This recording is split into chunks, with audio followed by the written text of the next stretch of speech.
apakah kakak memahami keterangan yang diberikan kami terkait wawancara ini? Iya, Pak. Terus menyetujui proses pembuatan video? Iya, Pak. Ini serius sampai bercanda nih? Serius boleh bercanda-bercanda dikit nggak boleh? Kasih bercanda dikit Pak, kayak bukan kalau ada kritik-kritik gitu. Kan? Bersedia. Semenjak kasus Verdi Sambo terkuak kepada publik, masyarakat mulai menaruh perhatian terhadap instansi Polri. Di sosial media, masyarakat mulai ramai membicarakan terkait keluh kesahnya terhadap Polri. Salah satunya seperti responsivitas Polri terhadap pelaporan masyarakat, seperti tagar No Viral No Justice, kemudian juga ada integritas Polri dalam penanganan kasus, dan lain sebagainya. Hal ini menjadi menarik sebab sebentar lagi akan ada pemilu tahun 2024. Sehingga menjadi pertanyaan, apakah isu reformasi Polri ini perlu menjadi isu prioritas dari calon presiden dan calon wakil presiden pada pemilu tahun 2024? Dan dalam video kali ini, kami akan menanyakan beberapa masyarakat terkait pandangannya. Mungkin langsung aja nih, kakaknya mungkin sebelumnya pernah berurusan nggak sih Kak sama pihak kepolisian? Entah ibu ngurusin atau... Kalau untuk mengurus SIM sendiri pasti ya, karena kan aku berkendara motor pasti udah wajib banget harus punya SIM. Belum pernah sama sekali. Salah lewat jalur motor. Saya kan baru keluar, nggak tahu jalur motor harus mobil gitu. Oh. Jadinya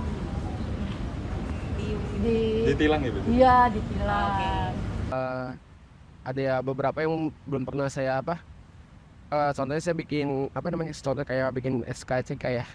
SKCK itu kadang-kadang mau gimana ya, kadang-kadang suka ini ya kayak semacam, padahal itu gratis kan ya SKCK ya, tapi ternyata kok ada timbal balik ya kayak semacam buat uang rokok lah gitu biar cepat prosesnya katanya. Tadi ya kalau pengalaman saya pribadi mungkin karena kan setiap daerah mungkin polisinya beda-beda ya Mas. Ya kalau di kampung saya sendiri mungkin agak kurang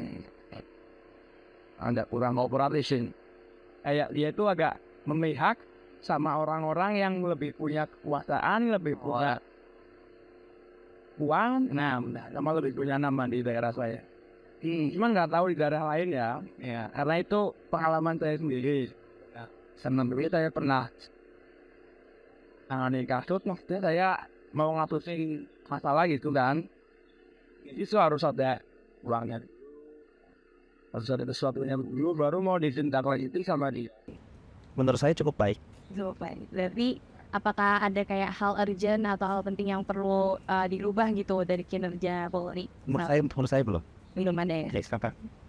Menurut saya itu lebih kayak, saya lihat pandangan dari pengalaman baru ya. Bisa dilihat dari cepatnya kerja atau lambatnya kerja itu, kadang orang-orang pada bilangnya kalau kerja itu lambat, kalau kerja itu agak kurang gercep kayak gitu. Kalau dari segi Jakarta sih sudah sesuai ya, tapi kalau memang di daerah lain yang saya temuin di Depok itu kurang, karena memang lebih diskriminasi untuk yang jalur secara pembayarannya tuh secara tanpa harus nyogok gitu. Iya. Narin banget. Ya itu menurut kakaknya sendiri, masnya setuju nggak tentang tagar tersebut? Menurut saya ya setuju banget. Karena begini sama berdasarkan pengalaman saya, emang match. Semua lapor polisi saya yang kasus yang viral sekarang ini siapa ini ya? Yang anak pejabat itu kan kasusnya tahu sendiri diulur-ulur gitu kan. Biasanya kayak kalau dari yang aku baca kan viral nih, aku juga baca kayak ada orang yang udah minta tolong polisi tapi ditunda. Tapi setelah viral, setelah rame, langsung tuh karena merasa namanya tercemarkan, atau aku nggak ngerti ya, karena merasa namanya tercemarkan atau memang sudah jatuh temponya bisa melakukan, akhirnya polisi ambil tindakan. Tapi jeleknya dari itu kan jadi orang-orang mandang, wah ini harus nunggu viral dulu nih. Ya harus ini ya, ada Kayak pengawasan di setiap sering-sering wilayah ada yang inilah. sering ada kerusuhan, tawuran situ ya. Ya dari kalangan bawah dulu sih untuk kinerja Polri kan, dalam arti kan berbenah dari kalangan bawah dan berbenah di kalangan atas. Contohnya kayak semacam pungutan liar kayak contohnya tilang manual, terkadang kan kita bisa nyogok kan diterima kan gitu sih contohnya sih seperti itu. Menurut Bapak dalam Pilpres 2024 nanti reformasi Polri itu merupakan program kerja yang harus menjadi fokus bagi calon presidennya nggak Pak? Kinerja buat Polri itu di tahun 2024 ya untuk pemilu nanti dia dalam arti harus ini ya, harus benar-benar nggak pro sama yang lainnya, dia benar-benar konsisten dengan apa yang di peraturan Polri tersebut, dalam arti tidak ada ikut campur tangan di Polri tersebut. Jadi menurut Bapak reformasi Polri itu penting ya Pak? Penting ya. Menurut saya sih cukup penting sih.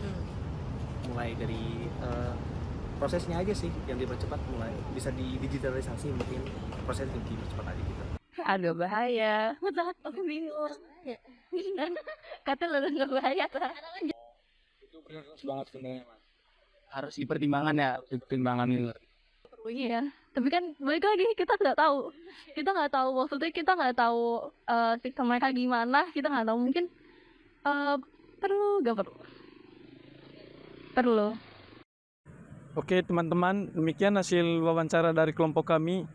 Tadi berdasarkan hasil wawancara kita sudah mendengar bahwa ada beberapa orang yang menilai bahwa kinerja Polri sejauh ini sudah cukup baik atau sudah cukup responsif. Tapi ada juga yang menilai bahwa masih perlu dilakukan perbaikan-perbaikan dan peningkatan dalam kinerja Polri.